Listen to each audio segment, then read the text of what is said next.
नमस्कार दोस्तों, मैं रोहन शर्मा स्वागत करता हूं सभी का आपके अपने चैनल ज्योतिषीन वास्तु में। कैसे हैं आप सभी? आज हम यहां पर बात करने वाले हैं एक बहुत ही ज़्यादा इंपॉर्टेंट टॉपिक के बारे में।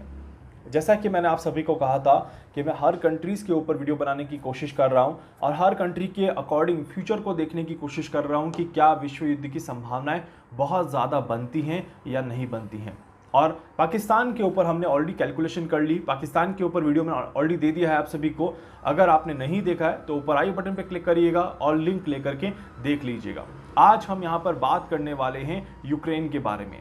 यूक्रेन के लिए आने वाला समय कैसा जाता हुआ दिखाई देगा? क्या यूक्रेन इस युद्ध में अपने आप को बचाने की कोशिश कर पाएगा? क्या यूक्रेन अपने अस्तित्व को बचाने की कोशिश कर पाएगा? क्या यूक्रेन को अपना एक महत्वपूर्ण स्थान मिल पाएगा, या इसी तरह से यूक्रेन और ज़्यादा परेशान होता हुआ या बर्बाद होता हुआ नजर आएगा? सारी जानकारी मिलेगी आपको इस वीडियो में, अंत तक देखिएगा ताकि कोई भी चीज़ आपसे मिस ना हो जाए। सबसे पहले तो देख लेते हैं कि यूक्रेन की कुंडली कहती क्या है। देखिए, इस पूरे वीडियो में मैं रूस के पॉइंट ऑफ व्यू से कुछ भी बात नहीं कर रहा हूं, मैं सिर्फ और सिर्फ यूक्रेन के पॉइंट ऑफ व्यू से बात कर रहा हूं। इस बात का ध्यान रखिएगा। तो रूस क्या है, रूस कैसा जाएगा, रूस में किस तरह से चीजें होंगी, उसके बारे में हम अगले वीडियो में डिस्कस करेंगे। यूक्रेन की कुंडली के हिसाब से देखा जाए तो देखिए, थोड़ा सा पीछे लेकर के चलता हूं मैं आपको। जब इस कॉन्फ्लिक्ट की शुरुआत हुई थी, जब यूक्रेन और रशिया के बीच में प्रॉब्लम्स जब शुरू हुई थी और जब इनिशियल स्टेज पर था, तब भी मैंने आप सभी को कहा था कि ये जो स्थिति बनी हुई है ये थोड़ी सी लंबी जाते हुए दिखाई देती है, ये बहुत जल्दी थमते हुए दिखाई नहीं देती। बट हाँ, ये विश्व युद्ध की संभावनाएं नहीं दिखाती, मतलब कि ये वर्ल्ड वॉर 3 वाली सिचुएशन तो नहीं दिखाती। और वही चीज हमें यहाँ पर देखने को मिल रही है। ऑलमोस्ट बहुत सारा समय इस चीज को निकल चुका है, दोनों के बीच में कॉन्फ्लिक्ट बहुत ज्यादा लंबा ड्रैग होता हुआ जा रहा है, बट ये अभी भी विश्व युद्ध की शक्ल लेता हुआ नजर नहीं आ रहा। और 2023 भी मुझे लगता है कि इसी तरह से निकल जाएगा, बट अभी भी इस तरह की संभावनाएं नहीं दिखेंगी। हालांकि यूक्रेन ने काफी ज्यादा मजबूती के साथ सामना करने की कोशिश करी है, और जिस तरह से यूक्रेन की प्लैनेटरी पोजीशंस है ये बदलाव को दर्शा रही है। यहाँ पर 1990, 2013 और अब 2024-25 का समय, ये बदलाव का समय लेकर के आ रहा है यूक्रेन के लिए, और इसी वजह से यूक्रेन के लिए ये समय बहुत ज्यादा महत्वपूर्ण होने वाला है। इस समय में ये जरूर कह सकता हूं कि स्थितियां यूक्रेन के पक्ष में आती हुए नजर आएगी, स्थितियां यूक्रेन के लिए बदलते हुए नजर आएगी। इस तरह के योग यहां पर बन रहे हैं।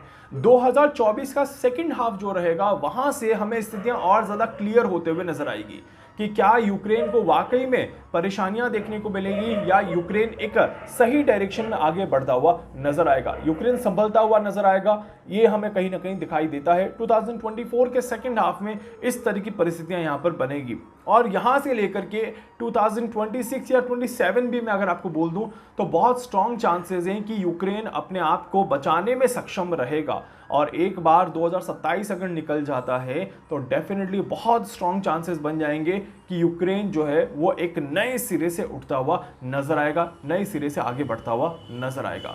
2022 से लेकर के 2026-2027 तक के बीच का जो समय था, ये यूक्रेन के लिए बहुत ज्यादा पॉजिटिव समय नहीं है, या फिर ये कहूं कि नेगेटिविटी थोड़ी सी ज्यादा है और पॉजिटिविटी थोड़ी सी कम है। इसी वजह से यूक्रेन कहीं ना कहीं सर्वाइव तो कर पा रहा है, बट अपने आप को पूरी तरह से आगे जीत की तरफ ले जाता हुआ नजर नहीं आ रहा। और अभी भी यूक्रेन को दूसरे देशों का सपोर्ट चाहिए, तभी जाकर के यूक्रेन अपने आप को बैलेंस करता हुआ नजर आएगा। बट एक चीज है कि कहीं ना कहीं अब जो एंड दिखाई देता है, जिस तरह से आने वाला समय दिखाई दे रहा है, अगर 2027 क्रॉस हो जाता है और यूक्रेन अपने आप को अस्तित्व में रखता है, तो बहुत स्ट्रॉन्ग चांसेस हैं कि यहाँ पर यूक्रेन का सपना पूरा होता हुआ नजर आएगा। जो एक संघर्ष है, जो एक लड़ाई लड़ी जा रही है, ये लड़ाई जीतते हुए यूक्रेन नजर आएगा। इस तरह के योग यहाँ पर बनते हैं। 2026 के बाद से स्थितियां बदलते हुए नजर आएंगी और यूक्रेन के पक्ष में चीजें होते हुए नजर आएंगी।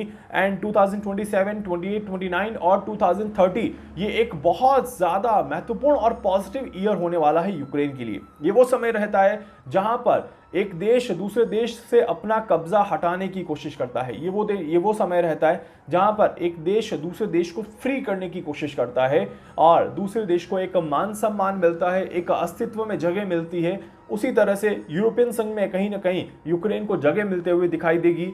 और यूक्रेन रूस से अपने आप को फ्री महसूस करता हुआ नजर आएगा। फॉरएवर होगा ये जो परिवर्तन होगा ये लंबे समय के लिए होगा। तो यूक्रेन के लिए जो आज़ादी रहेगी, ये जो चेंजेस रहेंगे, ये लंबे समय के लिए रहते हुए नजर आएंगे। वैसे अगर हम ध्यान से देखें तो 2011 जब से खत्म हुआ है उसके बाद से ही यूक्रेन ने एक संघर्ष की स्थिति को देखना शुरू कर दिया था। अगर हम तो लड़ाई या युद्ध अभी देख रहे हैं, बट अगर थोड़ा सा डिटेल में देखें तो ये कॉन्फ्लिक्ट जो है 2011 के बाद से धीरे धीरे शुरू हो चुका था। 2013 के बाद ये थोड़ा सा थमा और उसके बाद से ये फिर शुरू होता हुआ दिखाई दिया।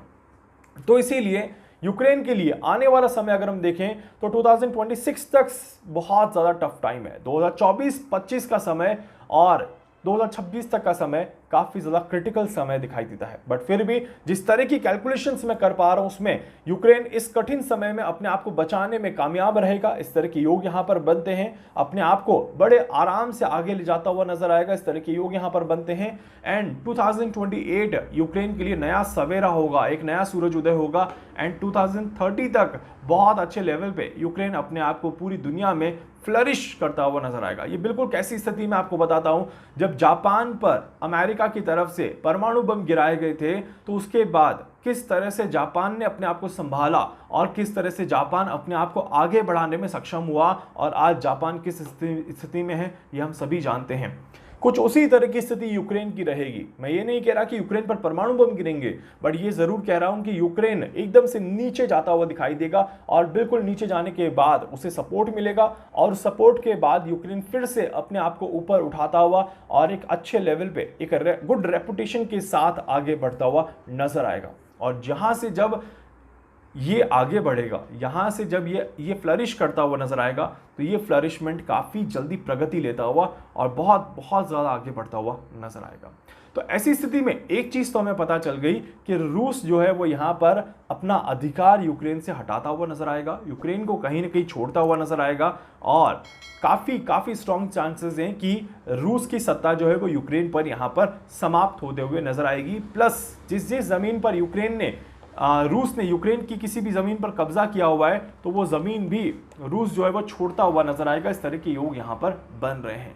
अब ये योग कैसे बनेंगे, यूक्रेन किस तरह से अपने आप को बचाएगा ये तो मैंने आपको बता दिया, बट रूस किस तरह से इसकी ज़मीन से अपना हाथ हटाएगा, रूस में क्या क्या बदलाव होकर देखने को मिलेंगे, कौन कौन से समय पर रूस के लिए अच्छा और ख़राब समय है, इसकी जानकारी मैं आपको अगले वीडियो में ज़रूर दूंगा। तब तक के लिए जुड़े रहिएगा चैनल के साथ और देखते रहिएगा हर तरह का वीडियो। आप सभी को सारी जानकारी समय समय पर मिल जाएगी।